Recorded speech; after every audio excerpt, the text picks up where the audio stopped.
Hello everyone, आप सब कैसे हैं। मैं उम्मीद करता हूं कि बहुत अच्छे होंगे और अपनी पढ़ाई को बहुत अच्छे से कर रहे होंगे। मैं Akash Kumar Bhadana ICT virtual classroom में आपका बहुत बहुत स्वागत करता हूं मेरे प्यारे बच्चों।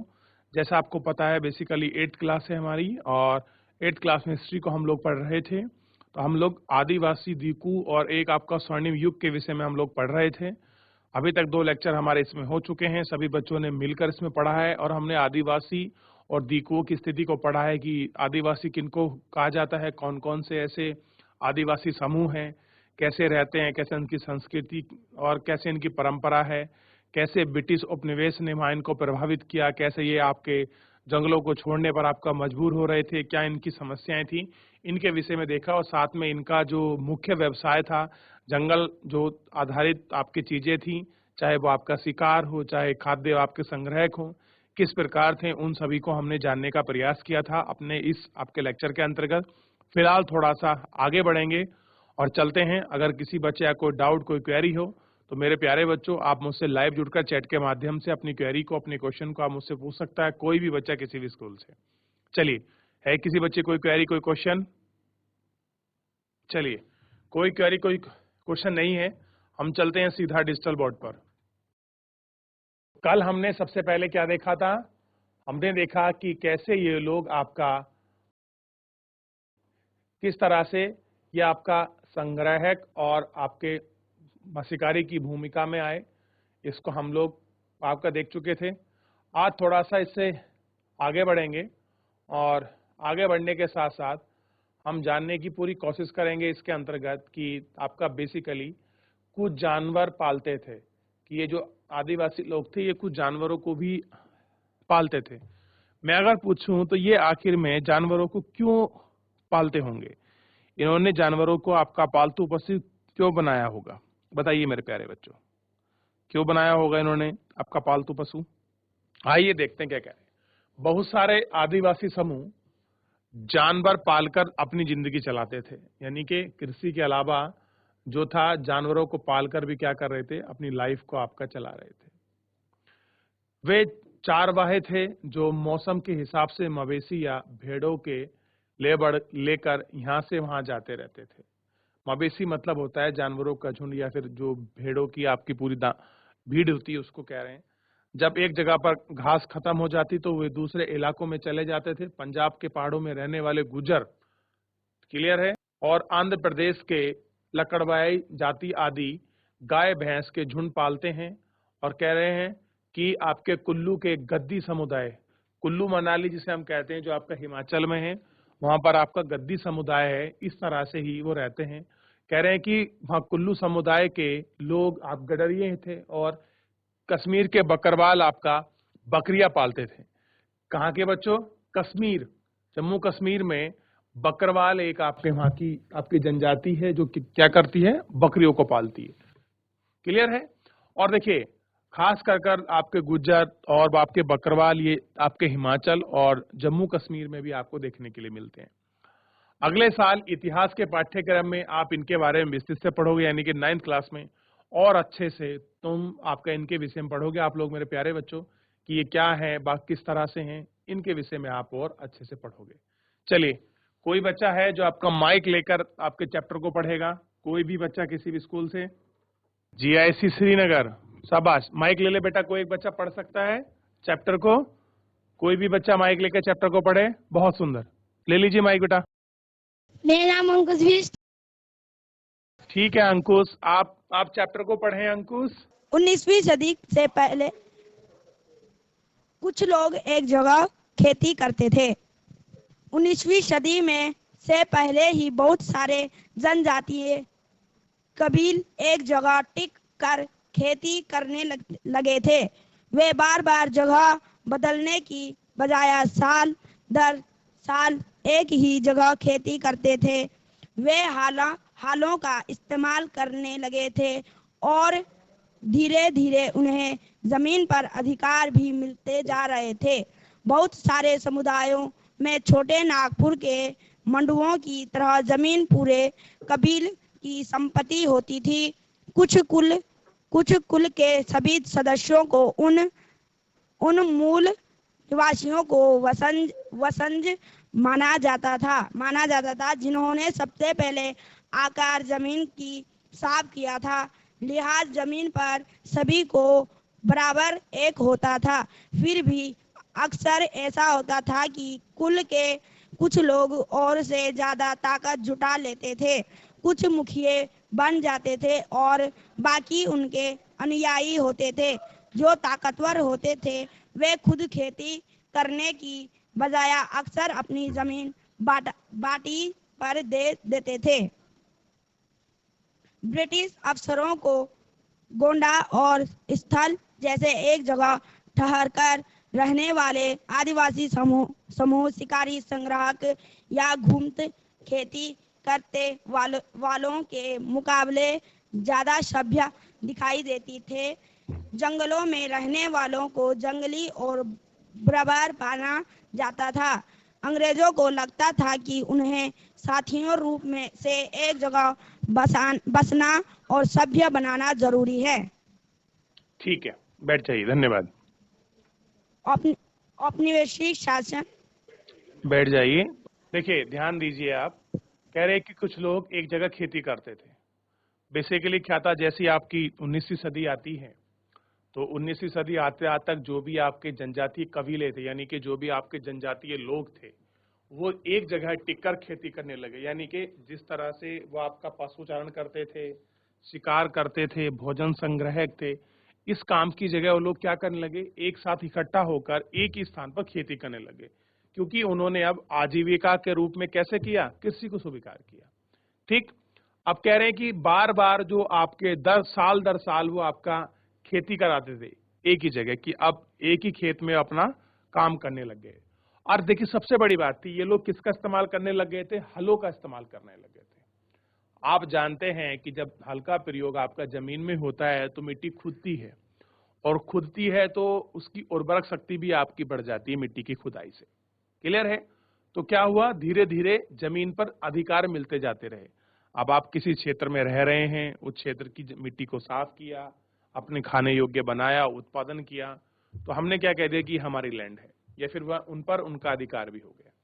कह रहे बहुत सारे आपके समुदाय थे, और कह रहे हैं कि छोटा नागपुर के मुंडा इस तरह के जमीन पर पूरी संपत्ति थी। अब देखिए, ये लोग कैसे थे, जो मुंडा समुदाय है, ये देखिए आप ही इन्हीं आप जनजातियों को अगर आप लोग देखोगे तो छोटा नागपुर में आपका मुंडा आपकी आदिवासी लोग मिलते हैं। ये क्या करने लग गए थे, ये आपकी खेती करने लग गए थे, और जमीन पर आपके पूरी तरह जो था इनकी संपत्ति थी, यही अपने कबीलाई रूप में रह रहे थे। और कह रहे हैं कि कुल के सभी सदस्य क्या थे, मूल निवासी आपका वंशज माना जाता है, कि जिस जगह पर ये खेती कर रहे हैं इनके पूर्वज भी या जो इनके वंशज हैं वो लोग इसी जगह पर मूल निवासी हैं और काम करते आ रहे हैं। जिसने सबसे पहले आकर जमीन को साफ किया, लिहाजा जमीन पर सभी का आपका बराबर हक होता था। यानी कि सबसे अच्छी बात है, आदिवासियों में या फिर जनजातियों में जो भी हमारे पास रिसोर्सेज हैं, संसाधन है, संपत्ति है, उनका कैसा है, इक्वल आपका डिस्ट्रीब्यूशन है, एक जैसा है आपका। ठीक, फिर भी अक्सर ऐसा होता है कि कुल के कुछ लोग ज्यादा ताकत जुटा लेते हैं। कह रहे हैं तो सब एक समान, लेकिन कुछ कुल के लोग क्या होते हैं, एक अपनी ताकत जुटा लेते हैं, कुछ मुखिया बन जाते हैं। मुखिया का मतलब होता है आपका कबीले प्रधान का जो हेड व्यक्ति होता है, उसको हम कहते हैं मुखिया बोलते हैं। और बाकी उसके अनुयायी का मतलब होता है फॉलोवर, यानी कि सब लोग उसकी बात को मानेंगे, उसकी बात को सुनेंगे। अब देखिए, बाकी अनुयायी थे जो ताकतवर होते थे, वो खुद की खेती की बजाय अपनी जमीन को बटाई पर देते थे। वो अपनी खेती पर खुद खेती ना करके क्या कर रहे हैं, जमीन को बटाई पर दे रहे हैं। बटाई मतलब एक प्रकार की कृषि पद्धति है, मेरी जमीन है, आप मेरी जमीन पर खेती कीजिए, ठीक, और जितना भी उत्पादन होगा उसका आधा उत्पादन मैं ले लूंगा, क्योंकि मेरी जमीन है। इस पद्धति को बोलते हैं बटाई। ठीक, कैसी है, बटाई। बटाई का मतलब होता है आधा हिस्सा किसे मिलेगा, जिसकी वो जमीन है, और आधा हिस्सा किसे मिलेगा, जिस व्यक्ति ने उस पर फसल उगाई है। तो इसलिए जिनके पास जमीनें बहुत थी, जो ताकतवर थे, वो लोग क्या करते थे, अपनी जमीनों को आपका बटाई पर दे दिया करते थे। किस पर देते थे, बटाई पर। और जैसे ही जमीन आपकी बटाई पर गई तो उनको बिना किसी मेहनत के आपका क्या मिलता था, उनको फसल मिल जाती थी। और थे क्या, कौन लोग थे ये लोग, ये बेसिकली वो ही ताकतवर लोग थे, क्लियर है, जो अपनी मतलब ये ताकतवर लोग थे जो आपके मुखिया बन गए थे, वही अपनी जमीन को क्या दे रहे हैं, बटाई पर दे रहे हैं, क्लियर है। अब देखिए कह रहे हैं कि ब्रिटिश अफसरों को, जो आपके अंग्रेजों के जो अधिकारी थी, गोंड और संथाल एक जगह ठहर कर रहने वाले आदिवासी समूह संग्रहक व घुमंतु के मुकाबले ज्यादा सभ्य दिखाई देते थे।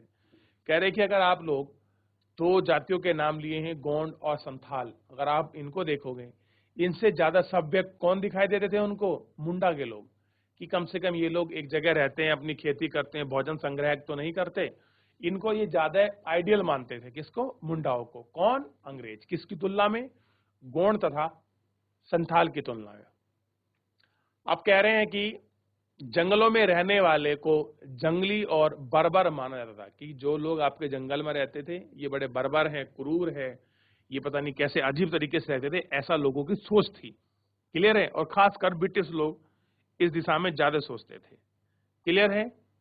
अंग्रेजों को लगता था कि उन्हें स्थायी रूप से एक जगह बसाना और सभ्य बनाना जरूरी है। अंग्रेजों को क्या लगा कि इनको एक बाप का परमानेंट इनका निवास होना चाहिए, एक जगह इनको बनाओ, बसाओ और इनको क्या बनाओ, थोड़ा सा सभ्य बनाओ। ऐसा कौन सोचते थे, ऐसा सोचना था अंग्रेजों का, क्लियर है। तो ये था इस पूरे के अंतर्गत जो हम लोग आपका देख रहे थे कि कुछ लोग एक जगह आपके खेती करने लग गए थे, तो एक जगह खेती करने का क्या मीन, ठीक है। चलिए अब देखिए किस तरह से आपका ये कह रहे हैं कि पूर्वोत्तर के निसी आदिवासी, मिसी निसी जो है बच्चों, ये आपका नॉर्थ ईस्ट के अंदर उत्तर पूर्व के जो राज्य हैं उनमें एक आपका आदिवासी समूह है। और गांव में लट्ठों से घर बनाकर, जब घर के बाहर बनाते पूरा में आपको करते हैं, देखिए ये घर बना रहे हैं और वहां उसी को बनाने के लिए हेल्प कर रहे हैं। अगर कभी मौका मिले मेरे प्यारे बच्चों आपको, तो एक बार आप नॉर्थ ईस्ट जरूर विजिट करिए। उत्तर पूर्व के जो राज्य हैं, जो आपका सिक्किम है, अरुणाचल प्रदेश है, असम है, मिजोरम है, त्रिपुरा, आप वहां के जो घर हैं, वहां के घरों को आप थोड़ा देखिए, जो आपके लकड़ियों के बने हैं, किस तरह से वो यूज करते हैं, और खाने में कैसे वो अपना, जो हम लोग देख रहे थे, वो कुछ टोकरियां बनाते हैं, कुछ दलिया बनाते हैं, कुछ आपका चटाई बनाते हैं, क्लियर है। बांस से, आपके पेड़ों की जो टहनियों से, आपको एक अलग तरीके से दिखाई देगा। और वहां को आपको ये भी दिखाई देगा कि वो जो आपकी रस्सियां बनाते हैं वो किसकी होती हैं, वो आपका वहां से बनों से लाई हुई होती हैं, क्लियर है। तो वहां एक अलग प्रकार का माहौल आपको मिलेगा और आपको बड़ा अच्छा लगेगा, नया एक्सपीरियंस भी होगा, और कभी मौका मिले तो जाइए जरूर, ठीक है। अगला देखते हैं, इसमें अगला हम लोग पढ़ेंगे औपनिवेशिक शासन पर, सॉरी, औपनिवेशिक शासन से आदिवासियों के जीवन पर क्या असर पड़ा, क्लियर है। यानी कि जब अंग्रेज आदिवासियों के शासन में आए, यानी कि जहां पर आदिवासियों का क्षेत्र था उनमें आपका ब्रिटिश लोग आने लग गए थे, एंट्री करने लग गए थे, तो उनकी लाइफ पर, उनके जीवन पर कैसे इम्पैक्ट पड़ा, क्या प्रभाव है, उसको हम लोग पढ़ने का प्रयास करेंगे और देखेंगे। क्या कह रहे हैं कि ब्रिटिश शासन के दौरान आदिवासी समूह का जीवन बदल गया। आओ देखें ये बदलाव कैसे हुआ। यानी कि जब जंगलों में, आदिवासी क्षेत्रों में, जनजातीय क्षेत्रों में जब अंग्रेजों का शासन होने लगा तो कैसे इनका जीवन बदला, आइए इसको हम गौर कर कर देखते हैं। कौन बच्चा पढ़ेगा किसी भी स्कूल से, है कोई बच्चा? जी ऐसी श्रीनगर, आप पढ़ोगे या कोई और बच्चा पढ़ेगा?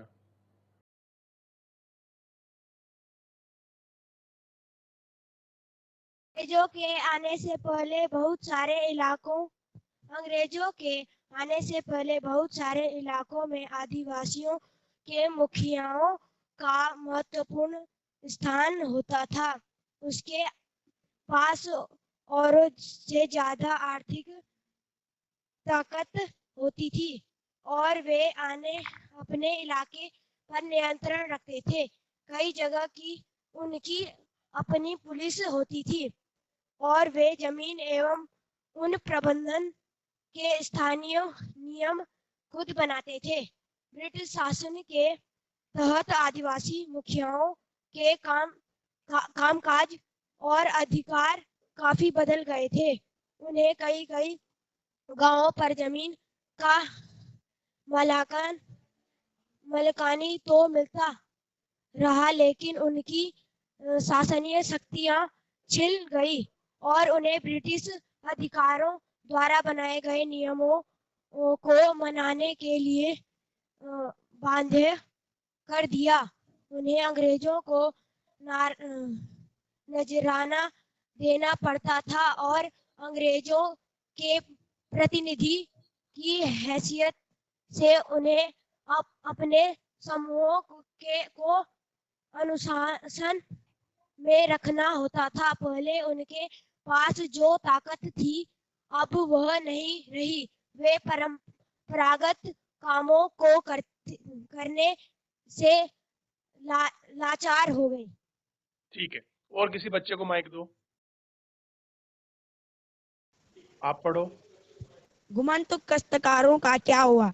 ऐसे समूहों से अंग्रेजों को काफी परेशानी थी, जो यहाँ वहाँ भटकते रहते थे और एक जगह ठहर कर नहीं रहते थे। वे चाहते थे कि आदिवासियों समूह एक जगह स्थायी रूप से रहे और खेती करे। स्थायी रूप से एक जगह रहने वाले किसानों को नियंत्रित करना आसान था। अंग्रेज अपने शासन के लिए आमदनी का नियमित स्रोत भी चाहते थे। फसल स्वरूप उन्होंने जमीन के बारे में कुछ नियम लागू कर दिए। उन्होंने जमीन को मापकर प्रत्येक व्यक्ति का हिस्सा तय कर दिया। उन्होंने यह भी तय कर दिया कि किसे कितना लगन देना होगा। कुछ किसानों को भूस्वामी और दूसरों को पट्टेदार घोषित किया गया। जैसे कि आप देख चुके हैं अध्याय 2, पट्टेदार अपने भूमिस्वामियों को भाड़ा चुकाते थे और भूस्वामी सरकार को लगन देते थे। झूम काश्तकारों को साथी रूप से बसाने की अंग्रेजों की कोशिश बहुत कामयाब नहीं रही। जहाँ पानी कम हो और मिट्टी सूखी हो, वहाँ हलों से खेती करना आसान नहीं होता, बल्कि हलों की मदद से खेती करने वाले झूम काश्तकारों को अक्सर नुकसान ही हुआ, क्योंकि उनके खेती अच्छी उपज नहीं दे पाती थी।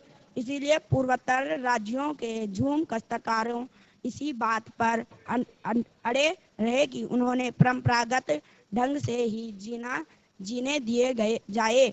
व्यापक विरोध के फलस्वरूप अंग्रेजों को आखिरकार उनकी बात माननी पड़ी और ऐसे कबीलों को जंगल के कुछ हिस्सों में घुमंतु खेती की छूट दे दी गई। ठीक है, बैठ जाइए, शाबाश। वन कानूनों और बैठ जाओ, जीएससी श्रीनगर, बैठ जाइए। धन्यवाद आपका।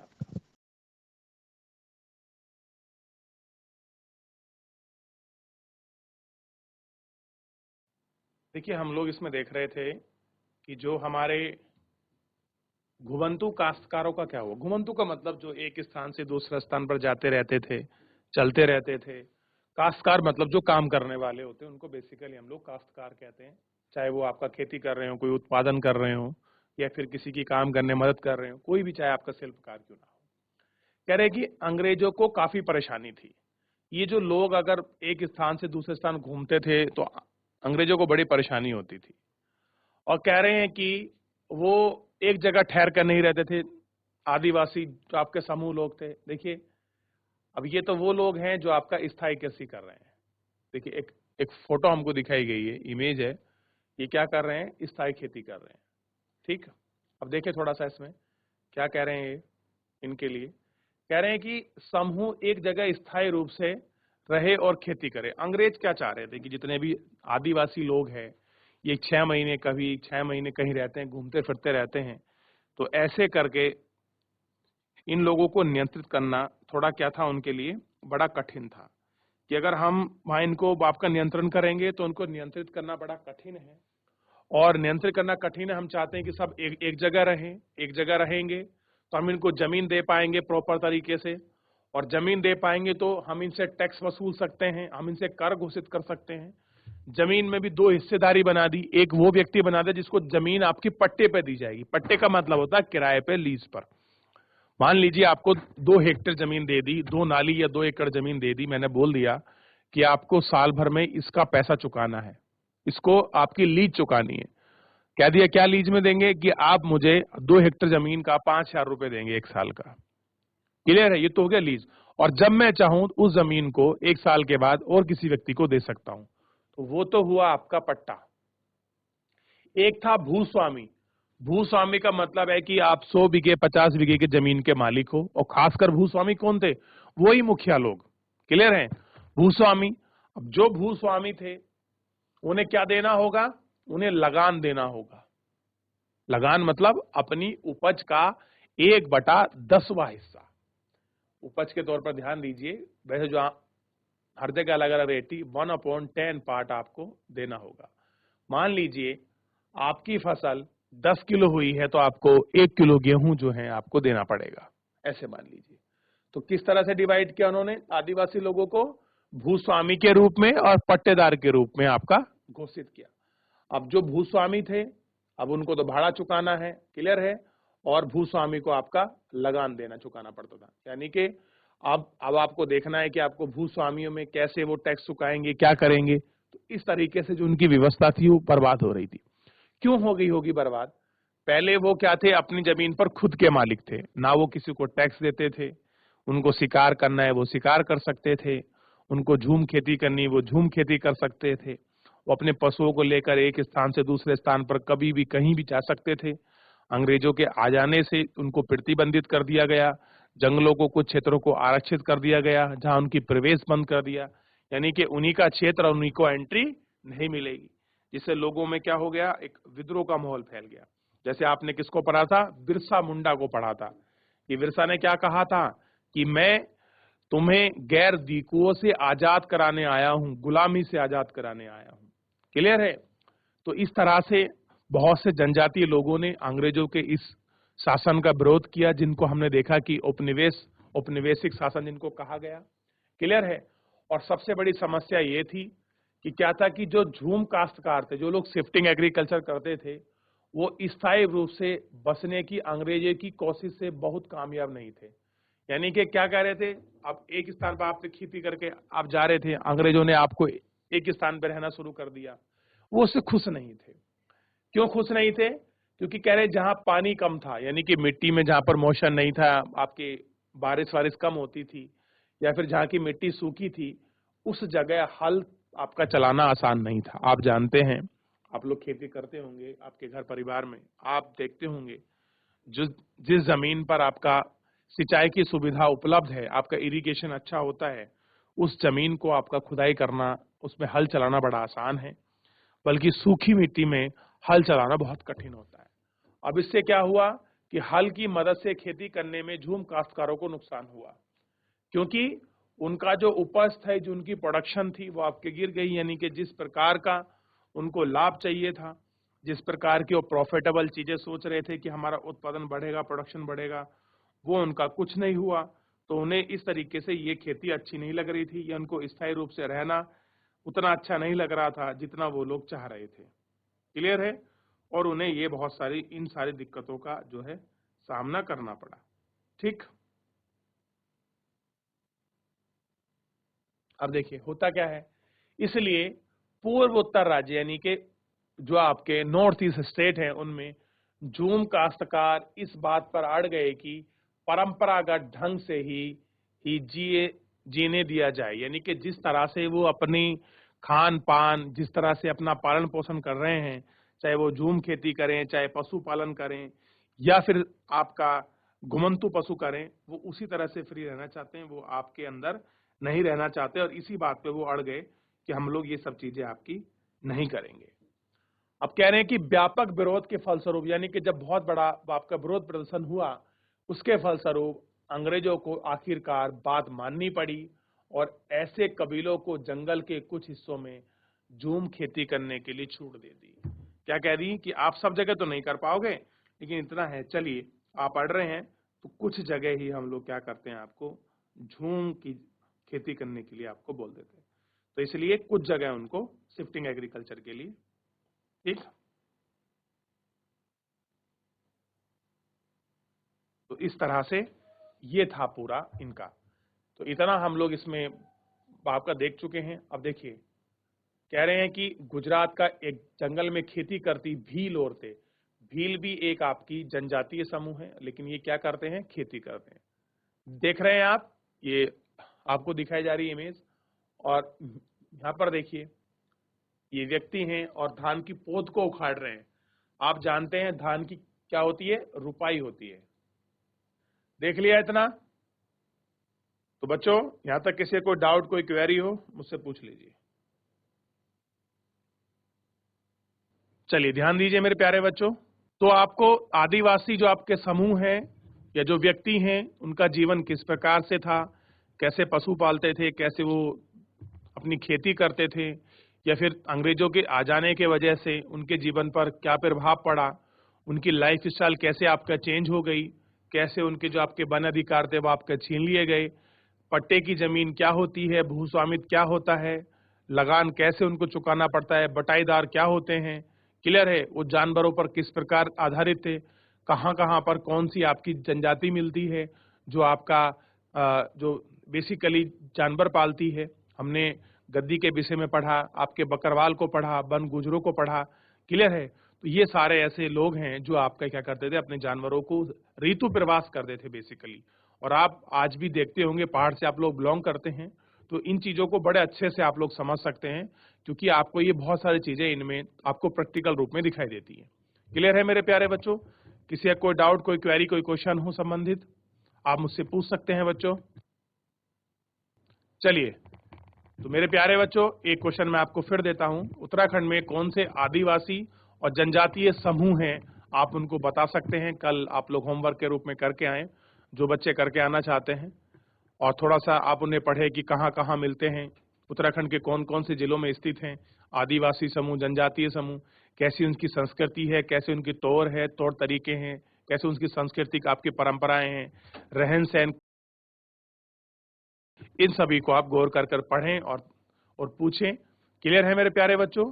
तो फिलहाल आज हम ही अपने लेक्चर में यहाँ तक कंटिन्यू करते हैं। मिलते हैं नेक्स्ट लेक्चर में। धन्यवाद।